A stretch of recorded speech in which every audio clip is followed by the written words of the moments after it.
Olá novamente. Então, na aula de hoje, a gente vai continuar com o estudo das equações diferenciais ordinárias de segunda ordem, porém, ficou faltando o caso não homogêneo da aula passada. Tá? Então, a gente vai começar a iniciar essa aula com o estudo do caso não homogêneo, lembrando que a gente está... Vamos fazer aqui uma breve recapitulação do que a gente está vendo. Então, é o seguinte, na aula passada, a gente estudou equações da seguinte forma: y2 é equação diferencial de segunda ordem linear homogênea, né? Então, na aula de hoje, a gente vai introduzir o caso não homogêneo, né? Vamos terminar esse caso e vamos depois partir só para o estudo das homogêneas com uma simplificação adicional que vai ser coeficientes. A gente vai assumir que os coeficientes da EDO são constantes. Então, relembre que uma EDO não homogênea, uma EDO homogênea linear de segunda ordem, é uma equação escrita dessa forma, né? E aí a gente viu que o espaço-solução dessa equação diferencial é um espaço bidimensional.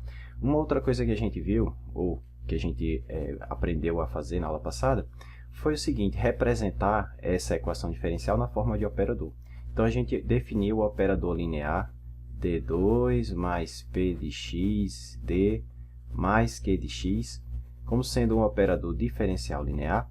E essa equação, agora nesse formato, fica escrito assim: Ly igual a zero. Né? Essa aqui é a forma não linear, não homogênea da equação.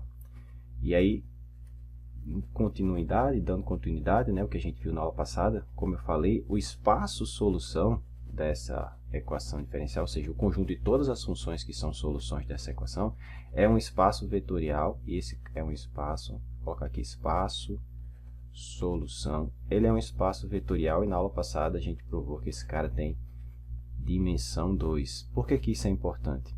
Porque isso quer dizer que se você conseguir encontrar duas funções y1 e y2 que são soluções da equação diferencial, então toda solução da equação diferencial se escreverá como combinação linear destas soluções, desde que você garanta que esse conjunto seja linearmente independente. É isso?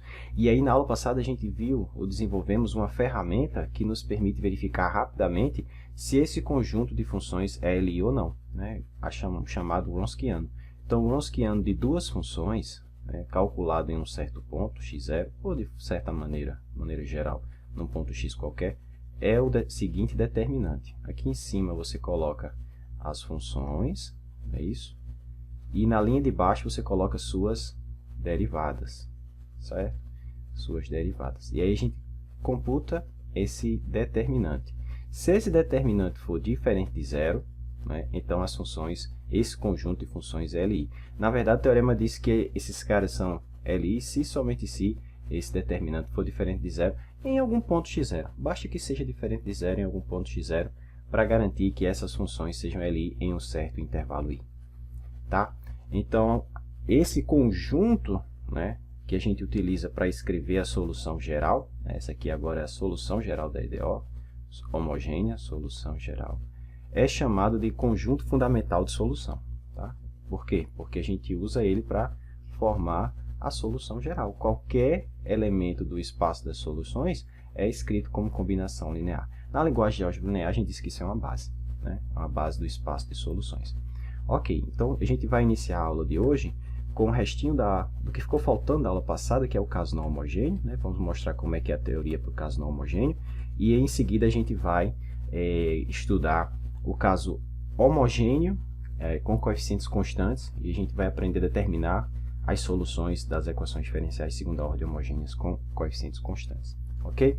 Então, um fator que a gente viu, algo importante que a gente viu para o caso homogêneo, para o caso Ly igual a zero, é o seguinte, que sempre que se y1 e y2 são soluções, então a combinação linear também é, né? Isso aqui é chamado de, como a gente viu, princípio da superposição. Princípio da superposição. Deixa eu ajeitar aqui, superposição. Deixa eu centralizar aqui a tela novamente, que ela correu. Pronto, este é chamado princípio da superposição. Vimos também que para o caso não homogêneo, através de um exemplo, esse princípio não é válido, né? Caso não homogêneo, a gente escreve deixa eu corrigir aqui, que apagou sem querer, a gente escreve desse jeito, de forma compacta, né? Ly igual a R de x. Tá? Isso aqui é o caso que a gente vai abordar agora, é o caso não homogêneo. Ah, professor, então não tem nenhum princípio estrutural como esse princípio da superposição para o caso não homogêneo, não? Bom, tem. E é isso que a gente vai ver agora, tá? Não exatamente nesse formato, tá? Mas antes eu vou fazer aqui algumas definições, tá? Então, sempre que eu tiver uma EDO não homogênea como essa, a parte homogênea dela, ou seja, se eu a partir dessa equação criar essa outra equação, eu vou chamar essa outra equação de equação homogênea associada a não homogênea, tá certo? Essa aqui vai ser a EDO associada. EDO associada. Associada a quem, professor? A forma não homogênea, tá? E a solução desse cara eu vou chamar de solução homogênea, tá? Então, quando eu falar solução homogênea, eu estou me referindo à solução da EDO homogênea associada à EDO não homogênea, tá certo? De novo, para vocês entenderem o que eu estou falando, que parece um trava-língua, né? Quando eu falar solução homogênea da equação diferencial, eu estou me referindo à solução dessa equação, que é a EDO associada a essa equação, tá certo? Então, quando eu disser solução homogênea, e a gente vai denotar desse jeito, ela é a solução dessa equação, tá certo? Ly igual a zero. Eu vou colocar aqui o Hzinho para lembrar a gente que é solução homogênea, tá certo? Então, quando eu falar em solução homogênea, eu estou falando a solução dessa equação. Tá. E a gente chama de solução particular, né, que eu vou denotar dessa forma, YP. O que é uma solução particular? Vamos relembrar. A solução particular, é uma solução da EDO livre de constantes arbitrárias, né? É uma solução da EDO livre de constantes, arbitrárias, tá certo? Constantes arbitrárias. Então, como eu estava comentando, a solução particular é uma solução da equação que ela é livre de constantes arbitrárias. Por exemplo, quando eu determino que a solução da minha equação é algo como, por exemplo, C1 seno de x mais C2 seno de x, isso aqui não pode ser considerado uma solução particular. Por quê? Porque ela depende dessas constantes arbitrárias, tá certo? Uma solução particular, ela é livre de constantes arbitrárias. Pode aparecer uma constante, por exemplo, 3 seno de x. 3 aqui é uma constante, mas não é uma constante arbitrária, ela está fixada, o valor dela é 3. Ok? Então, quando eu falar de solução particular da EDO, eu estou me referindo a uma solução da equação que é livre de constantes, ou seja, essa solução particular, ela satisfaz a equação não homogênea, tá certo? Então, agora a gente está lidando com um caso não homogêneo, então eu vou chamar YP a solução, vou denotar dessa forma, a solução da equação não homogênea, tá? A solução particular. Ok, então, o primeiro resultado que a gente tem é o seguinte, note que se y de x, vou colocar assim, se yh de x for solução da equação homogênea, solução da EDO homogênea, e YP de x for solução da não homogênea, for solução da não homogênea, então a soma das duas é solução da não homogênea também. Então, se eu criar uma função y de x como sendo yh mais yp, essa função também é solução da não homogênea. Será, professor? Bom, vamos checar, né? Tá? Vamos checar. Então, a gente precisa checar isso. Vamos ver. Então, por definição, eu estou assumindo que yh é solução da homogênea. Ou seja, quando eu aplico o operador L a ela, o resultado é zero. E, por definição também, estou assumindo que YP é solução da não homogênea. Então, quando eu aplico o operador L a ela, o resultado é a parte não homogênea, o R de x. Tá? Então, será que essa função definida dessa maneira também satisfaz essa equação? Sim, né? Basta você aplicar o operador nela e verificar pela propriedade de linearidade do operador L que isso aqui é equivalente ao seguinte. Posso aplicar ele em cada uma dessas parcelas separadamente, e aí a gente utilizando essas equações aqui em cima, essas definições, a gente tem que isso aqui é exatamente zero. Por quê? Porque YH é a solução da homogênea. E isso aqui é exatamente R de x. Por quê? Porque YP é uma solução particular dessa equação. Tá? E então, sim, a soma da solução homogênea com a solução particular ainda é solução da equação não homogênea. Então, esse resultado parece nos dizer o seguinte, que se eu quiser determinar todas as soluções da equação não homogênea, basta eu encontrar a solução da homogênea associada e somar com a solução, alguma solução particular. E a gente vai ver que é exatamente isso que acontece. Tá? Então, essa aqui é a nossa primeira observação. Então, o segundo ponto que a gente tem que notar aqui é o seguinte. Está até escrito aqui, deixa eu buscar para a gente não perder. Se eu tenho duas soluções, o que a gente está fazendo, de certa maneira, é apresentando esse teorema estrutural aqui, tá? Então, a primeira parte aqui a gente já mostrou, tá? Então, eu vou agora querer mostrar para vocês essa segunda parte, depois eu retorno para o teorema de forma mais explícita, tá certo? Aqui a gente está fazendo de maneira informal. Então, a ideia é o seguinte, se você tem duas outras soluções da não homogênea, então, digamos que y1 de x e y2 de x são soluções da equação não homogênea, de Ly igual a R de x. Então, a diferença entre essas funções é uma solução, mas da homogênea. Então, y1 menos y2 de x é solução da não homogênea. Perdão, solução da homogênea. Da homogênea. E por que isso é interessante? Vocês vão ver já já. Então, como é que a gente checa isso? Bom, só aplicar, né? Joga y1 no operador, y2, joga essa diferença, né? Aqui no operador L. E aí, se você fizer isso, de um lado eu vou ter esse cara menos esse outro cara. Ora, mas como esse cara é solução da não homogênea, esse resultado é R de x. Pelo mesmo motivo, esse também. Você faz R de x menos R de x, isso é zero. Tá? Então, de novo, novamente, se você tem duas soluções da não homogênea, então a diferença entre elas é uma solução, porém da homogênea associada. Tá? Então, por que esse resultado é importante? Porque ele vai nos permitir concluir exatamente isso que a gente tinha comentado aqui em cima. Será que a solução da equação não homogênea sempre vai ser escrita como uma solução da parte homogênea mais uma solução particular? A resposta é sim. E a resposta está fundamentada exatamente nesse resultado que a gente acabou de mostrar. Como assim, professor? Assim, olha só. Toma uma solução qualquer da homogênea. Então, seja não homogênea, yx, uma solução qualquer. Uma solução arbitrária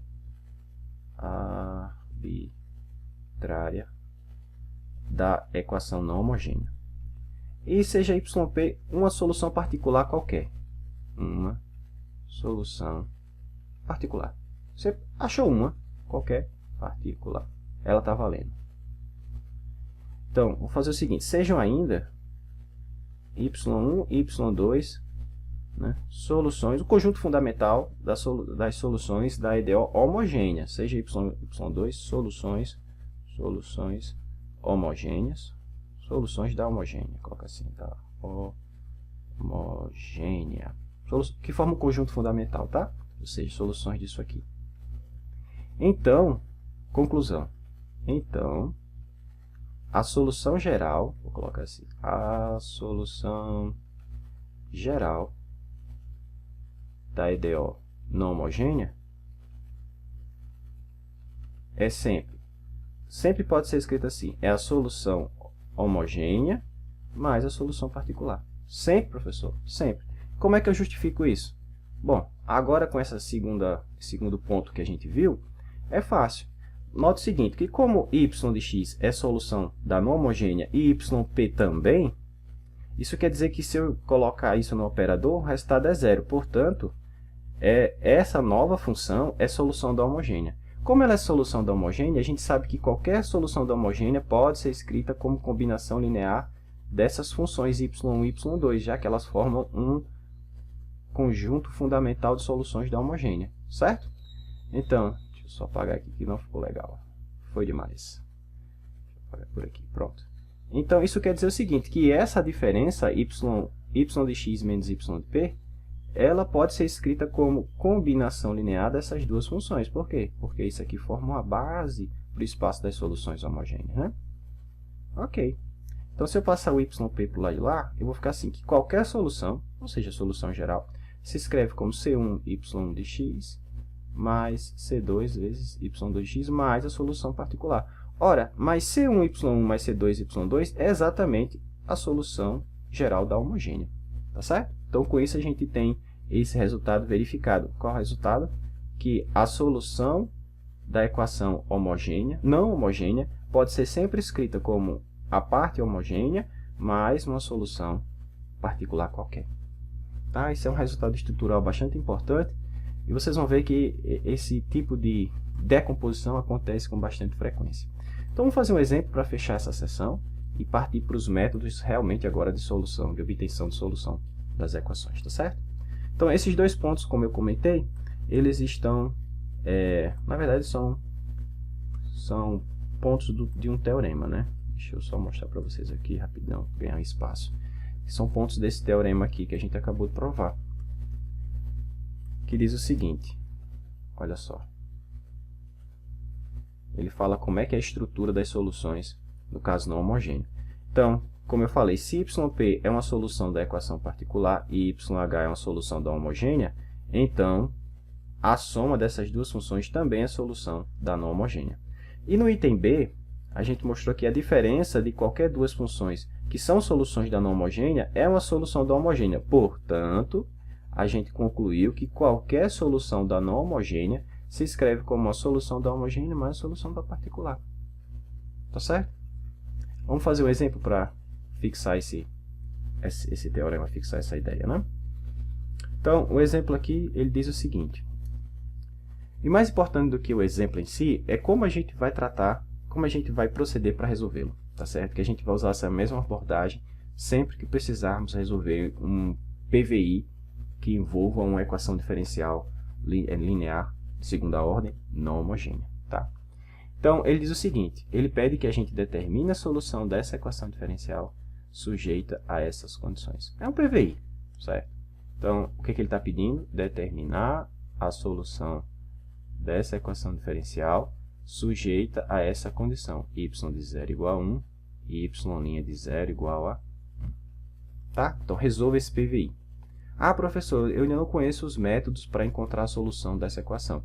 Mas vamos quebrar aqui, vocês vão ver o que vai acontecer. Então, quando a gente tomar um problema como esse para resolver, um PVI como esse, a gente vai quebrar, vamos fazer ele em 4 partes. Primeiro caso que a gente vai fazer, primeira coisa, é determinar a solução da equação homogênea. Então, resolver a EDO homogênea. Como assim, professor? Então, em vez de olhar para essa equação com um termo diferente de zero aqui, eu vou construir a homogênea associada, que é só zerar o outro termo, tá certo? Então, eu vou olhar para essa equação. Então, o primeiro passo é resolver essa equação. Ah, eu já uso as condições dadas? Não. Só resolver, achar a solução geral dessa equação. Ah, mas eu não sei ainda os métodos para determinar a solução dela.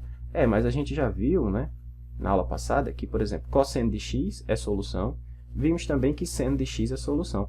E vimos mais ainda que o Wronskiano dessas duas funções é diferente de zero, né? Portanto, essas duas funções formam um conjunto fundamental de soluções para essa equação diferencial. Isso quer dizer que a solução da homogênea, que agora eu já vou colocar o Hzinho, né? Porque a gente está resolvendo a homogênea, ela vai ser uma combinação linear dessas duas soluções, ou seja, C1 cosseno de x mais C2 seno de x. Pronto. O primeiro passo é sempre resolver isso aí. Ah, professor, mas aqui foi fácil porque o senhor já me deu a solução. Na verdade, a gente já viu isso na aula passada, né? Que essas funções são soluções. Mas a próxima coisa que a gente vai ver é como encontrar as soluções dessa equação, tá? Ou de equações como esta. Vai ser a próxima coisa. Ok. Então, esse é o primeiro passo. E agora o segundo passo? Então, o segundo passo vai ser resolver a não homogênea. Resolver a EDO. Achar uma solução particular. Vou colocar assim, melhor. Determinar uma solução particular. Por que o senhor diz uma? Pode ter mais de uma, pode ter infinitas, pessoal. Então, basta que você encontre uma que funcione, que já está bom. Então, a gente já viu também, na aula passada, que a solução particular igual a uma constante, igual a 1, resolve essa equação. Será, professor? Claro, se você colocar 1 aqui, derivar 2 vezes e somar com 1. Na verdade, não dessa equação, né? Dessa equação aqui, ó. Da não homogênea. Quando a gente acha a solução particular, é da não homogênea. Agora sim. Então, isso que eu falei agora está correto. Então, se você pegar a solução particular, 1 como solução particular, essa sim resolve essa equação. Por quê? Porque se você tomar 1, derivar 2 vezes e somar com 1, o resultado é 1. Isso aqui dá 0. 1 igual a 1. Tá? Então, essa é uma solução particular. Existem outras? Existe, por exemplo, se eu somar isso com cosseno de x é outra solução particular. Se eu somar isso com seno de x é outra solução particular. Se eu somar isso com 3 seno de x mais 4 cosseno de x é outra solução. Então, basta que eu pegue uma que funcione. E essa funciona. Tá? A professor, a gente vai determinar as soluções particulares assim, chutando? Claro que não. Mais à frente, a gente vai ver métodos específicos só para determinar a solução particular. Mas esses métodos, ele requer que eu consiga primeiro determinar a solução da parte homogênea. Então, a gente vai na próxima aula fixar, ou na verdade, na aula de hoje ainda, vermos como calcular, como determinar as soluções da homogênea associada. Tá? Então, o terceiro passo, esse é mais simples, é só juntar, tá? É formar a solução geral. Formar a solução geral. Que é só somar as duas, tá certo? Pelo teorema que a gente viu. Então, a solução geral é a solução homogênea mais a solução particular. A solução homogênea ficou C1 cosseno de x mais C2 seno de x mais a solução particular que é 1. Pronto. E agora? Bom, o quarto passo e último, né, é aplicar as condições. Aplicar as condições. A gente sempre vai tentar seguir esse procedimento, esse algoritmo, tá certo? É uma maneira simples de evitar erro. E se você errou, você consegue identificar rapidamente onde está o erro, porque a resolução está bem estruturada, tá? Então, aqui a solução geral é nesse carinha que eu vou aplicar as condições. Que condições? Bom, o problema diz que quando x for 0, a função tem que passar em 1. Não é isso? Deixa eu só olhar se é isso mesmo que ele dá ali como condição. Isso, y de 0 é 1 e y' de 1 é 0. E y' de 0, perdão, é 1. Então, eu vou fazer o seguinte, vou substituir aqui onde tem x por 0 igual a 1. Então, ficou assim, ó, y de 0, estou substituindo aqui, tá? Então, vai ficar cosseno de 0, que é 1, vezes C1 é C1, mais seno de 0 é 0, mais 1 que já tinha, então C1 mais 1, e esse resultado tem que ser igual a 1. Então, daqui a gente tira que C1 é 0. Então, se C1 é 0, eu já sei que a solução geral, por enquanto, está com essa cara aqui, ó, C2 seno de x mais 1, né? Porque eu não tenho C1. Agora, eu vou usar a condição da derivada. Então, se eu derivar essa função, eu vou ter C2 cosseno de x, a derivada de uma constante é 0. Aí, agora eu aplico a condição. Y' de 0. Então, se eu colocar 0 aqui, cosseno de 0 é 1 vezes C2 é C2. Então, aqui ficou C2. E isso, pelo que foi dado no problema, tem que ser igual a 1. Então, isso aqui já fixa o valor da constante C1. Portanto, a solução geral, na verdade, a solução do PVI, basta fazer C2 igual a 1. Então, vai ficar seno de x mais 1. Tá certo? Então, esse vai ser o processo, ou procedimento, que a gente vai usar daqui para frente, para resolver PVIs de equações diferenciais de segunda ordem. Qual é o processo? Vamos recapitular. Primeiro, a gente acha a solução da EDO homogênea, né? Depois, a gente determina alguma solução particular. E aí, a gente vai ver dois métodos para fazer isso. O método de variação dos parâmetros e coeficientes a determinar. Depois, a gente formula a solução geral, que é só somar a etapa 2 com a etapa 1. E aí, depois, a gente aplica as condições na etapa 4 para encontrar, aí sim, as soluções do PVI. Ou a solução, na verdade, do PVI. Ok? Então, com isso, a gente encerra essa sessão introdutória. E agora a gente vai passar para os métodos de obtenção de soluções de equações diferenciais de segunda ordem homogênea. Então, agora a gente vai ver os métodos, ou o método, na verdade, que vai nos permitir determinar a solução dessa equaçãozinha. Tá ok? Eu vou só mudar aqui de folha aqui do material, de página, para a gente poder fazer isso. Ok, de volta. Então, nessa parte da aula, o que a gente vai fazer é aprender a determinar, como eu falei, a solução de uma equação como essa. A gente vai agora só estudar o caso homogêneo, certo? Só o caso homogêneo. E mesmo nesse caso homogêneo, pessoal, a gente vai fazer uma simplificação. A gente vai iniciar estudando os casos onde essas funções são constantes. Essas funções são chamadas de coeficientes da EDO de segunda ordem. Tem o R de x aqui também, mas no nosso caso aqui é sempre igual a zero. Então, nós vamos fazer uma simplificação e vamos iniciar abordando o caso onde esses caras são constantes. A e B são números. Tá certo, professor? Mas isso não é muito restritivo, não? Porque, veja, a gente está estudando aqui agora métodos para determinar soluções de equações diferenciais de segunda ordem, não é? Exatamente, segunda ordem. Mas dentro dessa classe, a gente já está numa classe menor, que são as lineares. Verdade. A gente está nas lineares. As não lineares, a gente não tem tantos métodos assim. Existem alguns casos onde a gente consegue soluções, porque a estrutura da equação, a equação diferencial tem uma estrutura de simetria adicional, isso a gente vai ver mais na frente. Então, mesmo dentro do caso das lineares, a gente tem dois casos. A gente tem o caso homogêneo, né?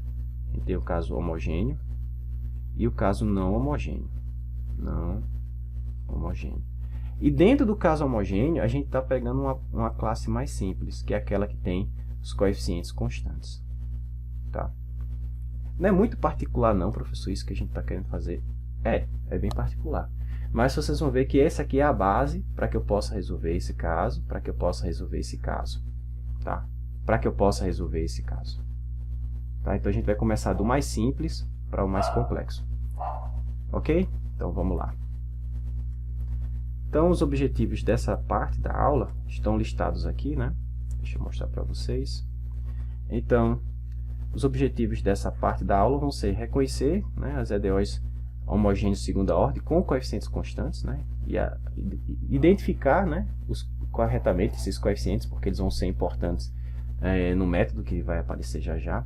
Aplicar essa função tentativa para tentar construir a solução, né? Em alemão a gente chama isso de Ansatz, que seria uma solução mágica, né? Uma solução tirada da cartola que funciona, né? Mas eu vou tentar explicar por que esse tipo de solução vai funcionar, né? Porque esse tipo de função vai gerar a nossa solução, né? E aí, a partir disso aqui, a gente vai definir uma coisa chamada equação característica, e vão ser as raízes da equação característica que vai me permitir identificar as soluções dessa equação, agora já na forma simplificada, que a gente vai passar a estudar.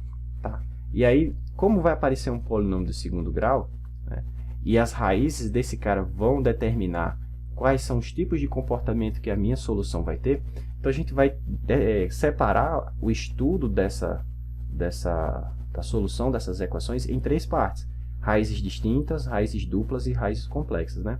Porque se você tem um polinômio, por exemplo, um polinômio na variável lambda dessa maneira, aqui existem três possibilidades de raiz: raízes distintas e reais, raízes reais e iguais, coincidentes, né?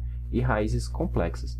Cada um desses três tipos vai dar origem a um comportamento completamente diferente para a solução da equação diferencial. Então, a gente vai abordar cada um deles de forma separada. Vamos ver também como resolver alguns PVIs, né, nessa formatação. E, se der tempo, a gente faz uma parte qualitativa aqui, né, interpretando o comportamento de crescimento e decrescimento dessas funções. Ok, então, como eu falei, a gente vai fazer essa simplificação, que parece ser muito abrupta, mas, como eu já justifiquei, vai ser necessário para que a gente possa começar a teoria, né, ter alguma coisa palpável, começar a resolver. Então, dentre essas equações, a gente vai analisar apenas o caso onde essas funções, que são os coeficientes da EDO, são constantes, tá certo? Então, P de x vai ser uma função constante igual a A, Q de x igual a B, A e B números reais arbitrários, tá certo? Então, essa aqui é a formulação que a gente vai abordar daqui para frente, salvo o contrário. Professor, a gente vai ter alguma oportunidade de estudar casos onde esses caras são realmente funções?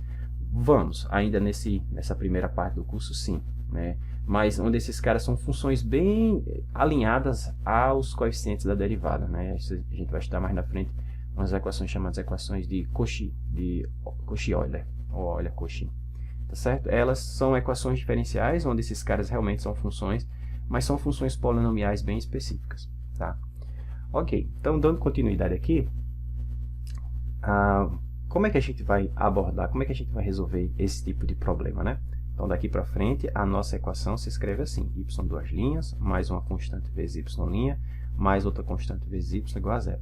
Então, essa esse é o tipo de equação diferencial de segunda ordem homogênea que a gente vai estudar daqui para frente. Aquela que tem coeficientes constantes, tá certo? Ok.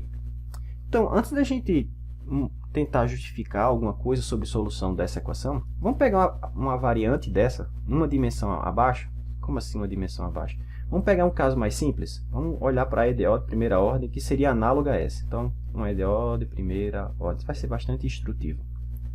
Então, a versão de primeira ordem dessa equação só tem uma derivada, né? E teria o outro termo, algo dessa forma.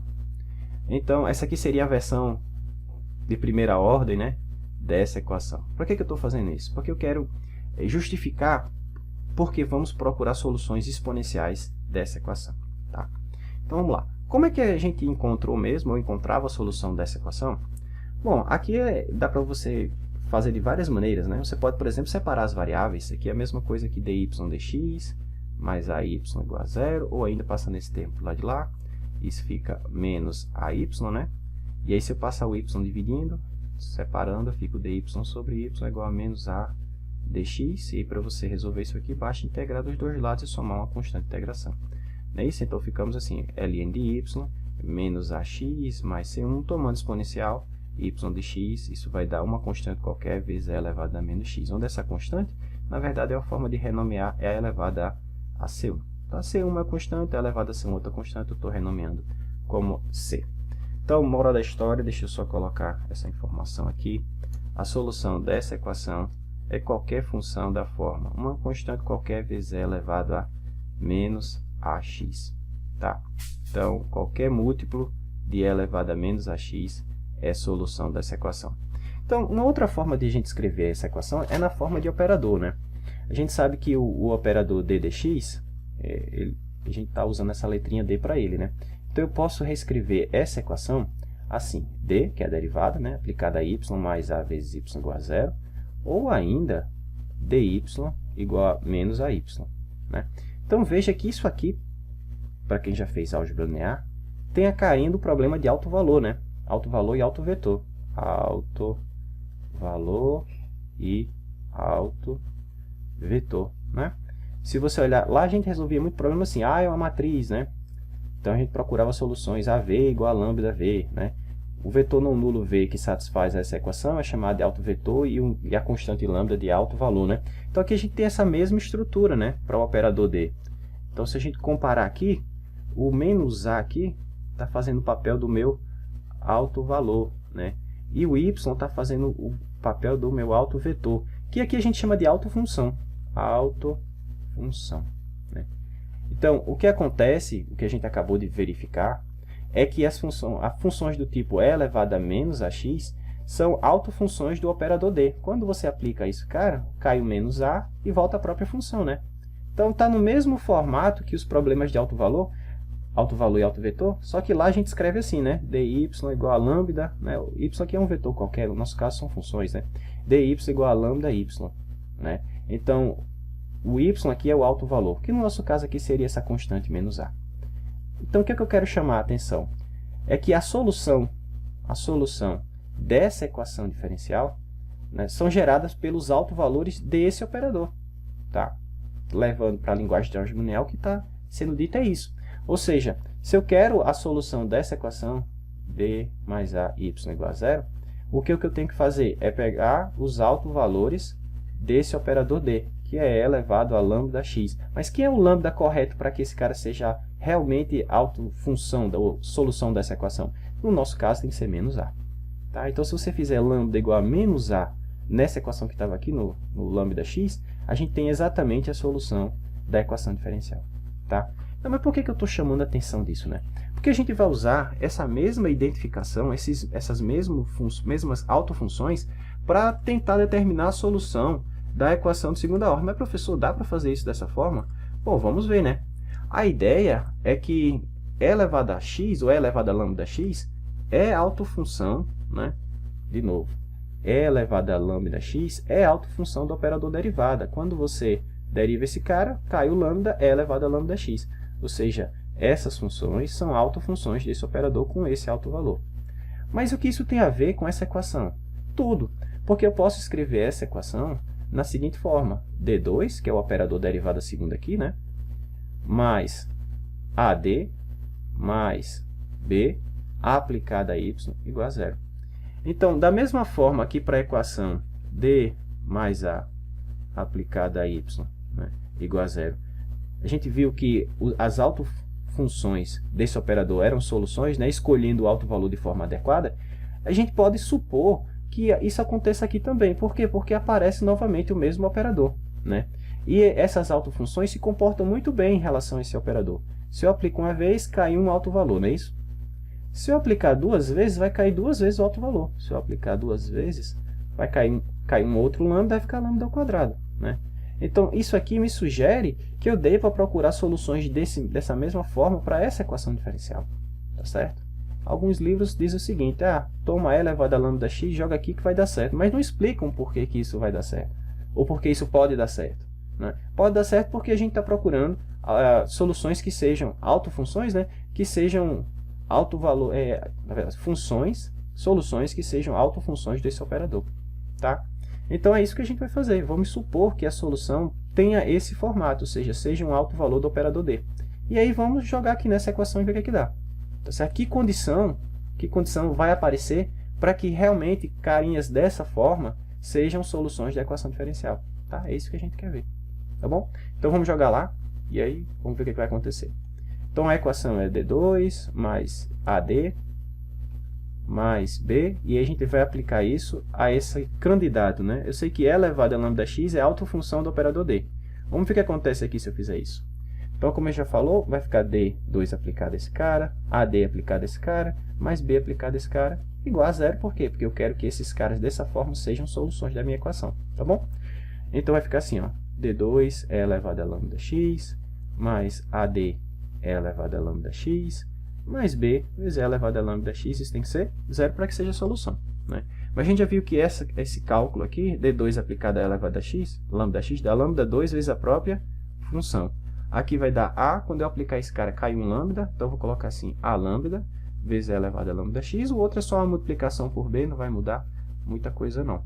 Perceba que eu posso agora coletar esses termos aqui, né, em evidência, e aí eu vou ficar com a seguinte equação polinomial na variável lambda. A lambda ao quadrado, A lambda mais B, que multiplicar E elevado a lambda x igual a zero. Então, olha só, um ponto importante. Então, funções do tipo E elevado a lambda x serão soluções da minha equação diferencial homogênea, se e somente se isso aqui for zero. Tá? Mas para esse produto aqui de dois termos ser zero, ou esse termo é zero, ou esse termo é zero. Tá? Mas a gente sabe que a exponencial nunca se anula. Então, isso impõe a seguinte restrição, ou condição. Lambda 2 mais A lambda mais B tem que ser zero para que funções dessa forma sejam soluções da minha equação diferencial homogênea, com coeficientes constantes. Tá? Professor, mas então cada lambda que eu tirar daqui, eu substituo aqui, e isso vai me dar uma solução diferente? É exatamente isso. Então, veja, em geral eu tenho três possibilidades, né? Porque as raízes desse cara... Então, de novo, a solução da equação diferencial está relacionada com as raízes desse polinômio. Esse polinômio é chamado de equação, essa equação é chamada de equação característica.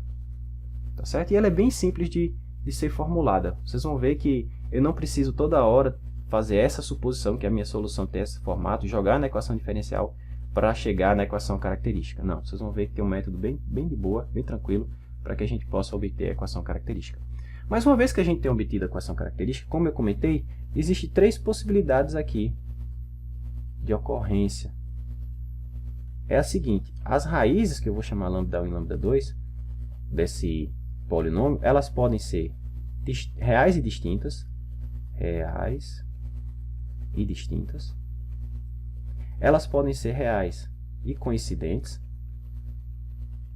ou elas podem ser complexas. Tá? E quando são complexas, elas sempre vêm num parzinho do tipo A mais I beta, alfa mais I beta, ou alfa menos I beta. Isso acontece, a forma de o fato de aparecerem como uma conjugada da outra, é justamente pelo fato desses caras serem números reais. Tá? Ok, então a gente vai analisar esses três casos separadamente. Primeiro, a gente vai trabalhar com o caso onde as raízes do polinômio característico ou da equação característica são distintas e reais, depois reais e coincidentes, e depois a gente vai ver o caso complexo. Tá certo? Isso quer dizer o seguinte, que em qualquer situação, uma solução dessa equação tem a forma e elevada a lambda, sei lá, lambda I vezes x. Ou seja, algo do tipo, se eu tivesse no primeiro caso, tenho duas raízes distintas, então uma solução seria e elevada a lambda 1, a outra solução seria e elevada a lambda 2. Certo? E aí, se essas funções forem linearmente independentes, então a solução geral vai ser combinação linear desses caras, como a gente já viu, né, na parte da teoria estrutural das soluções. Ok? Então, com isso eu consigo justificar o porquê que as soluções de equações diferenciais de segunda ordem lineares homogêneas com coeficientes constantes têm essa estrutura aqui, são exponenciais. Né? Porque essas funções, essas exponenciais, são autovalores, né, do operador derivada, né, que aparece aqui bem nitidamente para a gente. Tá bom? Então vamos analisar esses três casos separadamente. Deixa eu só ganhar aqui um espaçozinho. E vamos fazer isso. Em cada um, a gente vê como é que fica a forma da equação diferencial e eu faço um exemplo de algum PVI envolvendo esse caso. Tá? E aí a gente faz esses três casos e damos por encerrado essa parte da matéria, esse conteúdo. Tá? Então vamos lá. Então vamos para o primeiro caso. Vou colocar assim, primeiro caso, que são raízes reais e distintas, tá certo? Lambda 1 e lambda 2, números reais. Então, nesse caso, a gente está no melhor dos casos, né? Porque como as raízes são distintas, a primeira solução vai ser elevada ao primeiro alto valor, vezes x, e a segunda solução vai ser elevada a lambda 2x. Acabou. É só isso. Então, se essas duas funções forem linearmente dependentes, a solução geral é só somar. Né? Combinação linear, na verdade, né? Então, essa é a solução geral nesse caso. Bem simples mesmo, pessoal, bem simples mesmo. Né? Professor, mas isso só é verdade se essas funções forem linearmente independentes, para poder formar um conjunto fundamental de soluções. Mas elas são, pessoal. Vamos calcular o Wronskiano só para mostrar que isso é verdade? Então, vamos calcular o Wronskiano dessas funções. Então, lembra como é que faz? Aqui você coloca a primeira função, a segunda função, e embaixo as derivadas. A derivada desse cara vai cair um lambda 1, né? Lambda 1 é elevado a lambda 1x. Aqui, lambda 2 é elevado a lambda 2x. Tá? E aí, se esse cara for diferente de zero, as funções são LI, portanto, formam um conjunto fundamental de solução, e a solução geral tem exatamente essa carinha. Ok? Aqui eu não vou ficar colocando YH, porque a gente sabe que a gente só está trabalhando caso homogêneo. Tá? Quando a gente for voltar para o caso não homogêneo, aí eu vou chamar a atenção colocando um Hzinho aqui embaixo. Ok, como é que fica esse determinante? Bom, esse vezes esse, menos esse vezes esse. Então, vai ficar lambda 2 é elevada a lambda... Aqui tem lambda 1, aqui tem lambda 2, vamos somar as exponenciais, né, os expoentes. Então, lambda 1 mais lambda 2, que multiplica x. Menos, né, que é a diagonal principal, menos a secundária, menos esse produto. Nesse produto eu vou ter lambda 1 e a exponencial vai ser a mesma coisa, lambda 1 mais lambda 2x. Posso colocar o termo exponencial em evidência, vai ficar assim, ó, lambda 2 menos lambda 1, vezes e elevado a lambda 1 mais lambda 2x. Bom, a gente sabe que a exponencial nunca se anula. A única possibilidade dessa coisa ser zero é se esse cara for zero. Mas a gente está exatamente no caso onde eles são o quê? Diferentes. Então, como eles são diferentes, isso aqui nunca é zero, isso aqui nunca é zero, portanto, isso aqui é sempre diferente de zero. Logo, esse conjunto aqui, ó, e elevado a lambda 1x, e elevado a lambda 2x, é um conjunto fundamental de solução. Conjunto fundamental. Tá? E isso quer dizer o quê? Que a solução geral realmente se escreve dessa maneira. Tá? Então, bem tranquilo. No primeiro caso, né, onde as raízes do polinômio característico são distintas e reais, a solução geral é dada dessa maneira. Tá certo? Vamos ver um exemplo? Vamos ver um exemplozinho aqui. Um exemplo bem tranquilo. Aqui, ó. Determine a solução do seguinte PVI. Então, eu tenho essa equação diferencial, y duas linhas, menos 3y' mais 2y igual a 0, sujeita às condições de y de 0 igual a 1 e y' de 0 igual a 0. Então, a primeira coisa que a gente tem que fazer, dado uma equação como essa, a primeira coisa vai ser montar a equação característica para eu poder achar suas raízes e ver em que caso eu me enquadro. Se eu estou no primeiro caso, no segundo que a gente vai ver, ou no terceiro que a gente vai ver. Ok? Então, vamos lá, vamos ver em que caso a gente está. Então, como é que eu faço para obter a equação característica de maneira bem simples, pessoal? Olha só, o truque é o seguinte. Você vai trocar onde tiver y na equação por lambda, e você vai trocar derivadas por potência. Como assim, professor? Aqui não tem um y? Tem. Então, você vai trocar esse y por lambda. Qual é a derivada que tem aqui? Segunda ordem. Então, aqui fica lambda ao quadrado. Então, peraí, se eu entendi correto, eu vou trocar agora esse y por lambda, isso. Vou trocar esse aqui, derivada de primeira ordem, por 1. Mas ninguém escreve lambda elevado a 1, deixa só lambda, né? E aí o coeficiente? Mantém. Menos 3 lambda, tá certo? Mais 2. E esse cara aqui, professor? Mesma coisa, lambda. Mas aqui não tem derivada. Tem, é derivada de ordem 0. Mas lambda elevado a 0 é 1, então não preciso colocar, tá certo? Então, olha como é simples montar a equação característica, tá? Então, uma vez de posse da equação característica, a gente vai agora encontrar as suas raízes. Tá? Você pode fazer da maneira que você souber, mas se você quiser encontrar aqui o discriminante, vai ser esse cara ao quadrado menos 4 vezes esse, né? Então, o discriminante aqui é 1. Como isso aqui for maior que 0, certeza que eu vou ter duas soluções distintas, né? Duas raízes reais e distintas, tá bom? Então, a primeira... Bom, como é que vai ficar aqui? Vai ficar... A solução geral vai ficar dessa equação, né? Vai ficar menos isso, ou seja, 3, mais ou menos raiz quadrada de delta, ou seja, mais ou menos quadrado de 1, que é 1, dividido por 2. Então, eu tenho duas possibilidades.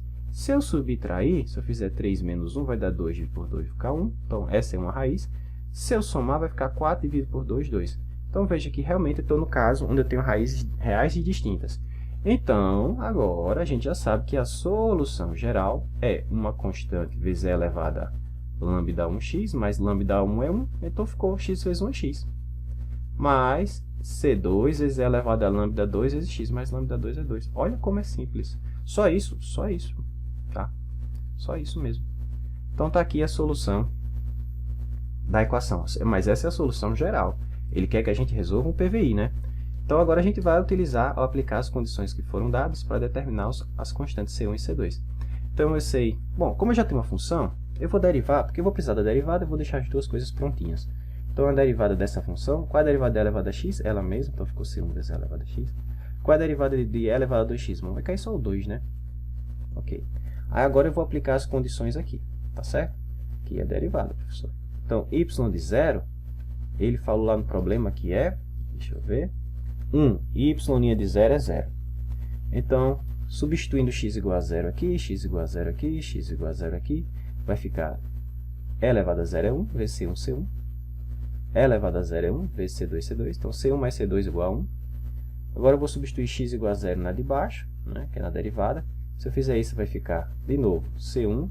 Aqui vai ficar 2C2, né, porque isso vai ficar 1. Então, 2C2, e isso tem que ser 0.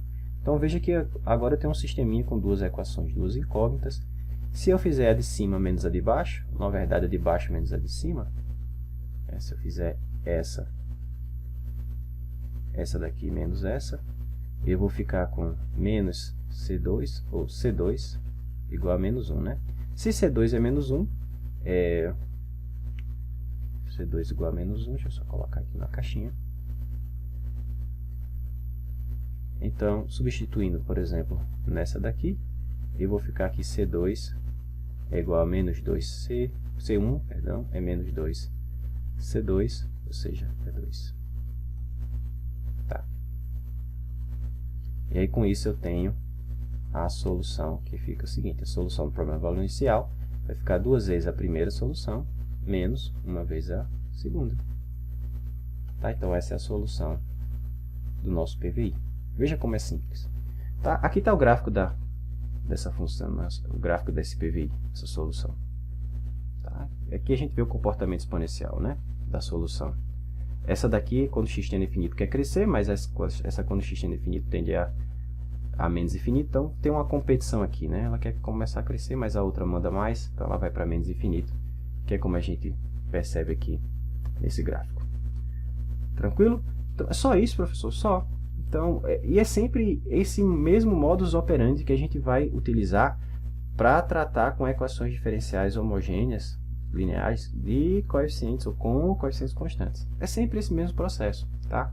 Pegou a equação diferencial, encontra a equação característica fazendo essa identificação que eu mostrei para vocês, determine em que caso que eu estou, né? Se as raízes são distintas, se as raízes são iguais, se as raízes são complexas. monta a solução geral e aplica o PVI se for dado. E com isso a gente encontra a solução do problema de valor inicial. Tranquilo?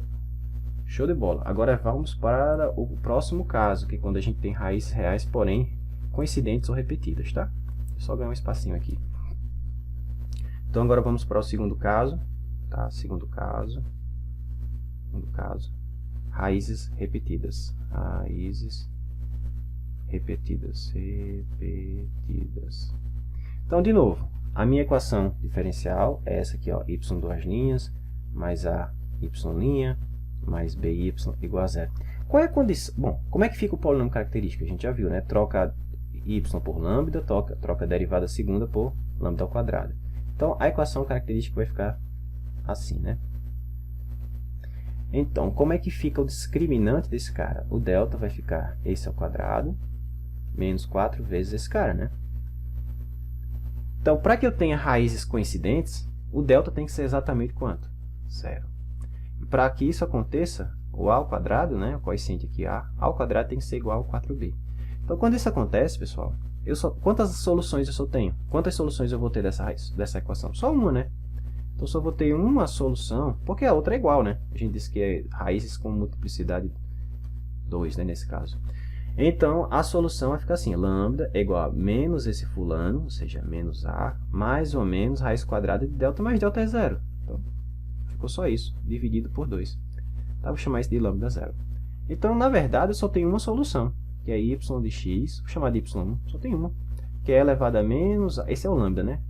A solução do tipo lambda x, né? Mas o lambda é esse cara.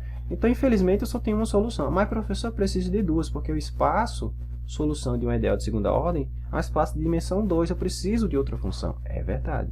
Precisamos de outra função para construir espaço-solução e aí ter a solução geral da equação diferencial. E agora, como é que a gente faz? Bom, eu preciso completar aqui, né, e ter mais uma função. Eu vou propor para vocês que a segunda solução ela é igual à primeira solução multiplicada por x, pela variável independente. Por que isso, professor?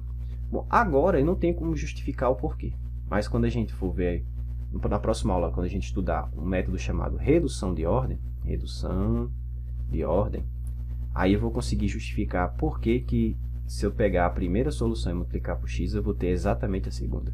O que eu consigo justificar agora para vocês é que, sim, isso satisfaz a equação, portanto é uma solução, e sim, o conjunto formado por essas duas funções é linearmente independente. Portanto, se eu juntar essas duas funções, y1 e y2, como as duas são soluções e as duas são LI, isso aqui é um conjunto fundamental.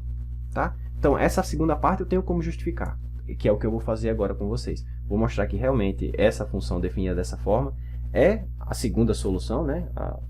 Uma outra solução que a gente precisaria para ter o conjunto fundamental, e que o Wronskiano dessas duas funções é sempre diferente de zero. Tá? E aí sim, eu posso montar a solução geral. Se eu conseguir provar isso para vocês, a gente vai fazer isso agora, né? Então, a solução geral vai ficar uma constante vezes a elevada à primeira, que é menos a sobre 2x, mais outra constante vezes a segunda. A segunda é tudo isso, né? Ou seja, é x vezes a primeira, elevada a menos a sobre 2x. Tá? Então, a minha ideia agora é justificar que essa construção que eu estou propondo para vocês realmente é correta. Tá? Então, a primeira coisa é, vamos mostrar que esse cara é solução. Como assim, professor? Vamos mostrar que ele satisfaz essa equação. Tá? Lembra, se a gente precisar, em algum momento, a ao quadrado tem que ser igual a 4b. Ok, então como é que eu mostro que uma função satisfaz, na verdade, essa equação não, satisfaz essa equação diferencial, né? Então como é que eu faço para mostrar que ela satisfaz? Bom, eu substituo as derivadas lá, então eu vou precisar da derivada. Vou deixar a equação aqui só para a gente ver o que tem que fazer. Então eu vou substituir esse cara nessa equação, cruzar os dedos e verificar se isso vai dar zero. Tem que dar porque eu estou assumindo, na verdade eu quero mostrar que ela é solução, né? Então, calcular a derivada primeira dessa função. Então, se eu for derivar aqui, vai ficar a regra do produto. Então, a derivada de x vai ficar 1 vezes y1 mais x vezes a derivada do segundo. Tá? Tenha em mente que y1 é solução. O que quer dizer que y1 é solução? Quer dizer que se eu botar y1 aqui, esse resultado é zero para y1. O que eu quero mostrar é que isso também é zero para y2. Tá certo? Não percam o foco. É isso que eu quero mostrar. Bom, mas eu preciso de mais uma derivada. Vou derivar mais uma vez. Então, se eu derivar mais uma vez, aqui vai ficar y1'. Aqui vai a mesma coisa, a derivada de x vai dar 1 vezes y1 dá 1 y1, mais x vezes a derivada primeira e a derivada segunda. Tá bom? Aqui a gente pode escrever isso de forma melhor. Vai ficar x, y, duas linhas, né? Mais duas vezes y'. Tá bom? Aí agora eu vou fazer o seguinte, eu vou substituir isso aqui, e vou substituir isso aqui, né? E vamos somar para ver se dá zero, tá bom? Então, como é que a gente vai ficar? Ficaremos com x, eu vou colocar a dependência de x não, para não ficar muito grande, tá certo? Mas entendo o que é. Então, y duas linhas, mais 2y', essa é a derivada segunda, mais a, estou substituindo agora a segunda parte, que multiplica esse carinha. Então, ficou y1 mais x, y', mais b que multiplica y2, né? y2 para a gente tem esse formato aqui, é x vezes y1, tá bom? Então, x vezes y1, e eu quero saber se isso é zero. Isso é zero? Vamos ver, vamos continuar aqui a continha. Então, o que eu posso fazer aqui? Eu posso notar que sempre que tem um x aqui, ó, tem um x aqui, ó, e tem um x aqui, ó. Eu posso colocar esse x em evidência, desse termo. Então, ficou y1 duas linhas, mais a vezes y', mais b vezes y1. Tá? Esse termo eu agrupei. Mais o restante, o que sobrou? Sobrou 2y' mais a y1. Será que isso é zero? Não sei, vamos ver? Eu gostaria muito que fosse. Bom, a primeira coisa que a gente pode observar é que essa coisa aqui entre parênteses é zero. Por quê, professor? Porque y1 é a solução da equação. A gente acabou de comentar aqui, né? Que se eu colocar y1 aqui, y1 aqui, y aqui, isso tem que ser zero. Que é justamente o que apareceu aqui, ó. Então, esse cara é zero. Então, sobrou apenas essa parte aqui, ó. 2y' mais a y1. Ora, mas será que essa combinação dá zero? Bom, eu tenho como checar. Quem foi y1? y1 se escreve como a elevado a x, e elevado a menos a sobre 2x. Então, a derivada desse cara vai cair apenas o menos a sobre 2, não é isso? Então, vai cair o menos a sobre 2 é elevado a menos ax sobre 2. E aí, se você colocar esse y1 aqui, e se você colocar essa derivada, perdão, aqui é derivada, né? Se você colocar essa derivada aqui, e colocar essa função aqui, vai dar exatamente zero. É só continuar para ver que isso acontece, ó.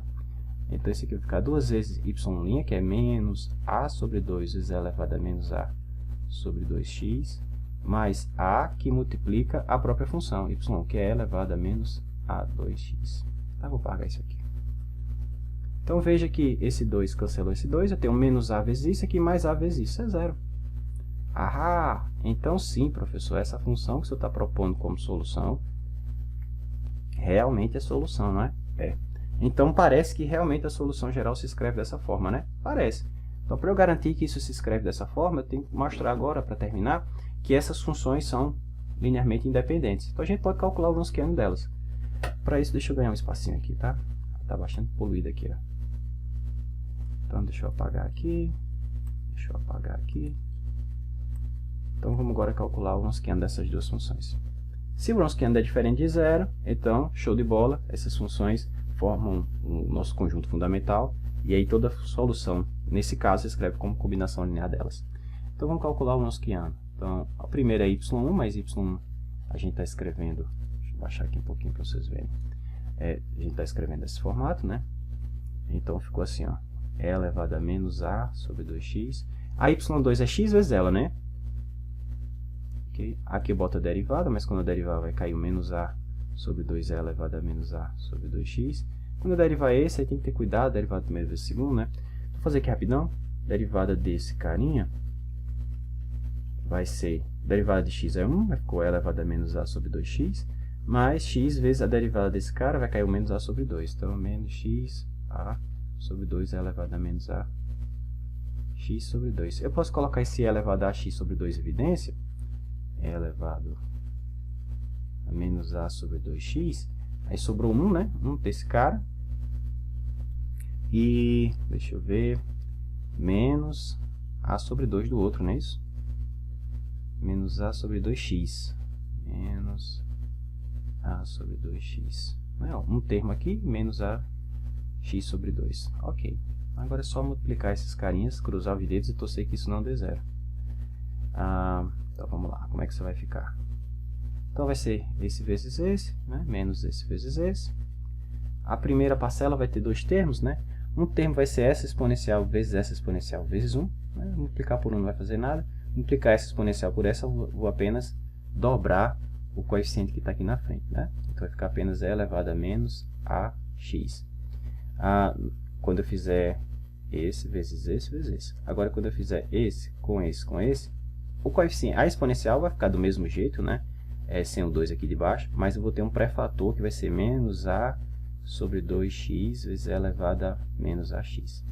E aí, quando eu multiplicar esse cara por esse, eu vou ter, bom, o sinal vai ficar negativo, né? Mas com esse negativo aqui vai ficar positivo, né? Lembra que a diagonal primária principal menos a secundária.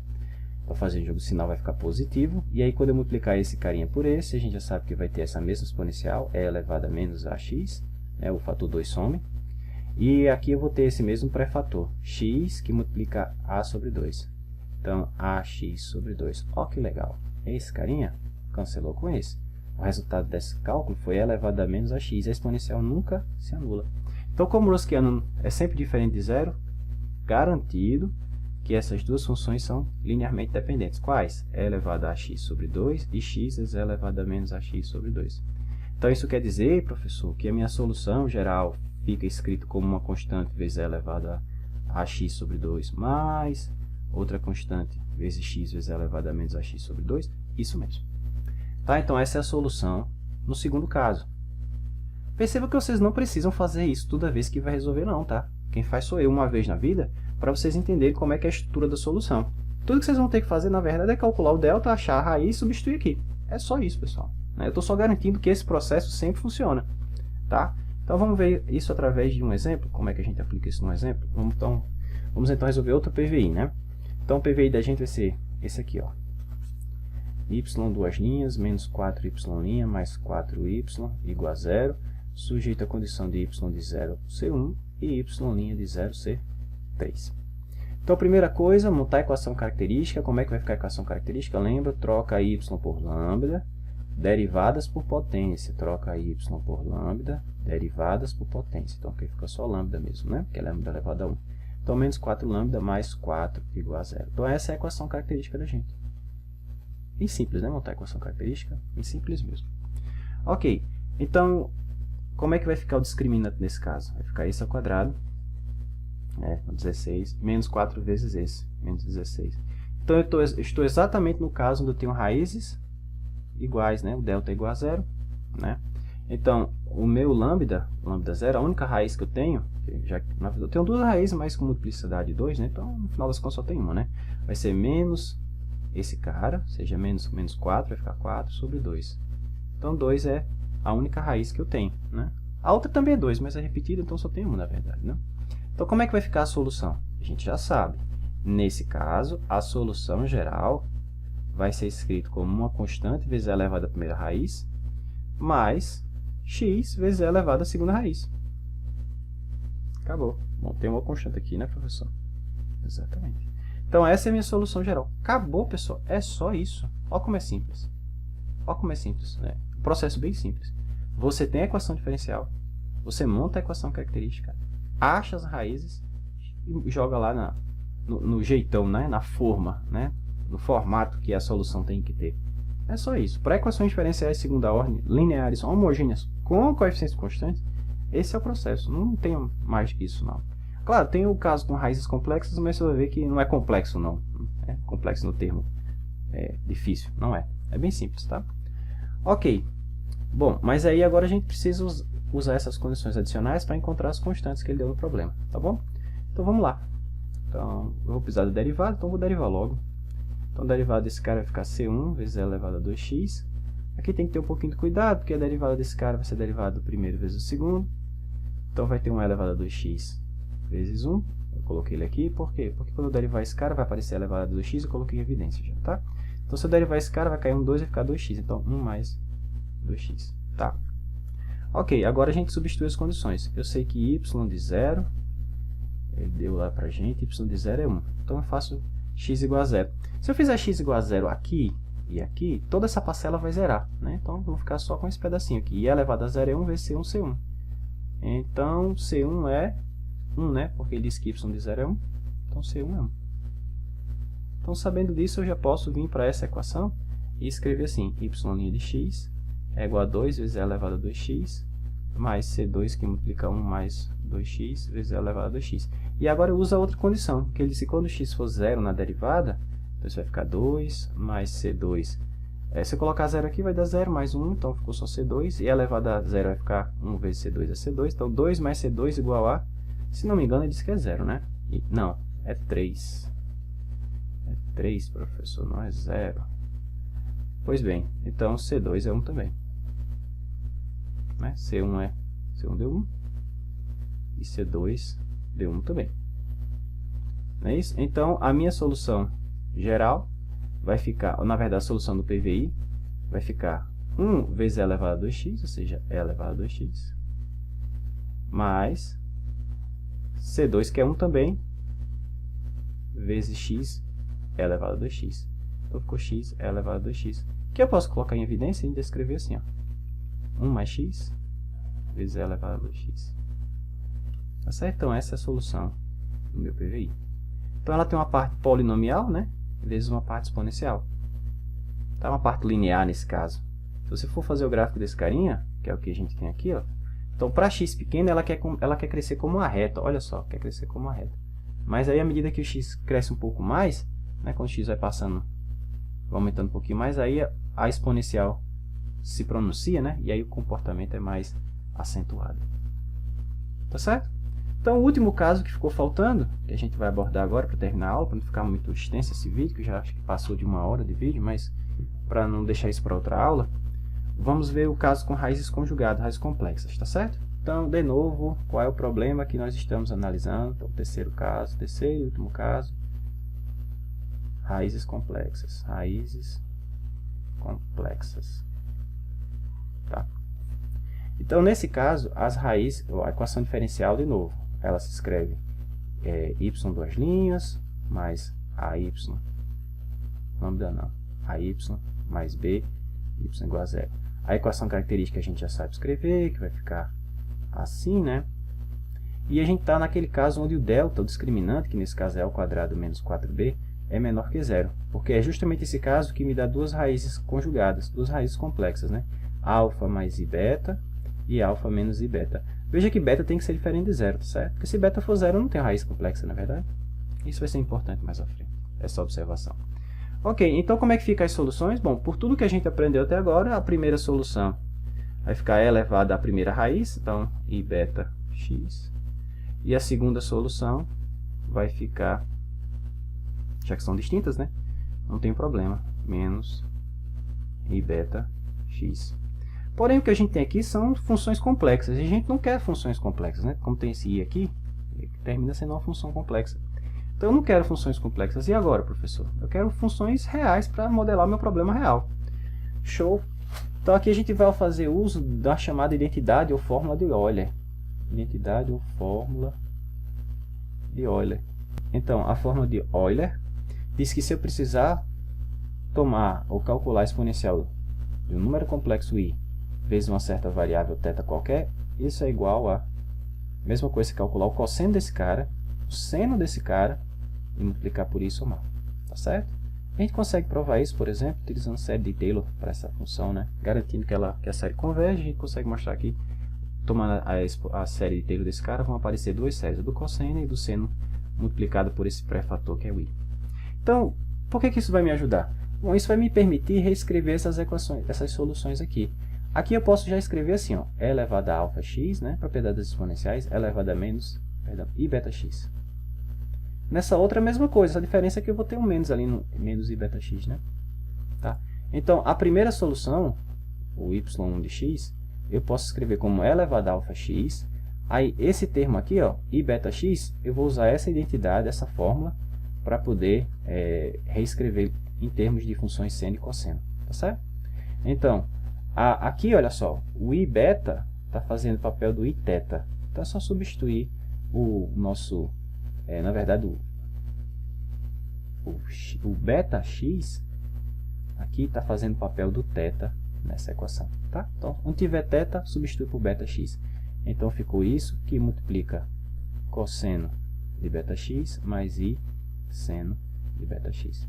Tá, aí para a segunda solução, a mesma coisinha. E elevado a alfa x, a única diferença é que em vez de mais vai ser menos.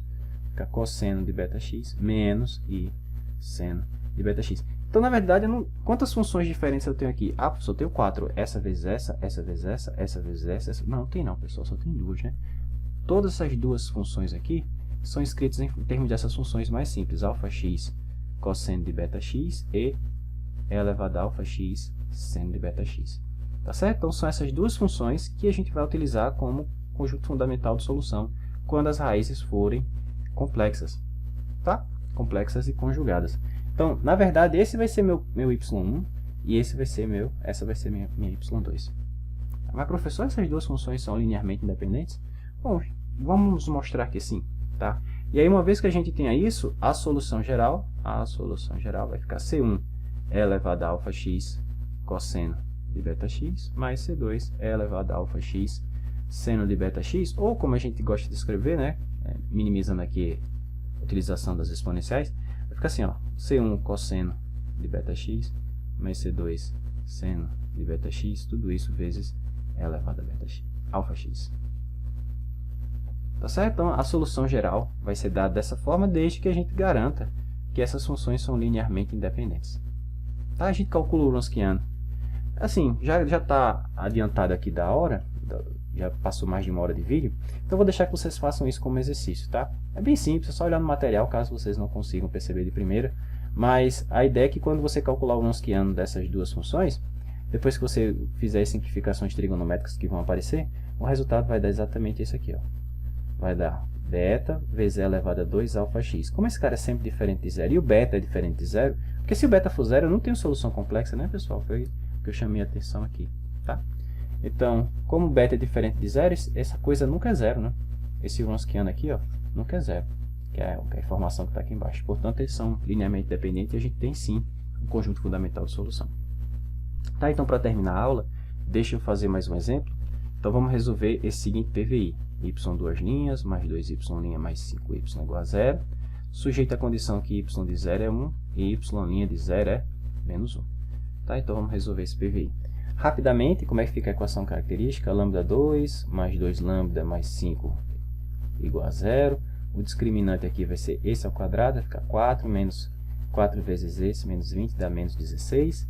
Perceba então que a solução vai ficar menos 2, ou seja, é menos esse pré-fator, né? Menos 2, mais ou menos raiz quadrada de menos 16. Raiz quadrada de 16 é 4, raiz quadrada de menos 1 é i, então ficou 4i, dividido por 2. Então, tenho duas possibilidades. Lambda 1 igual a menos 1 mais 2i, e a outra é o conjugado, né? Só trocar i por menos i.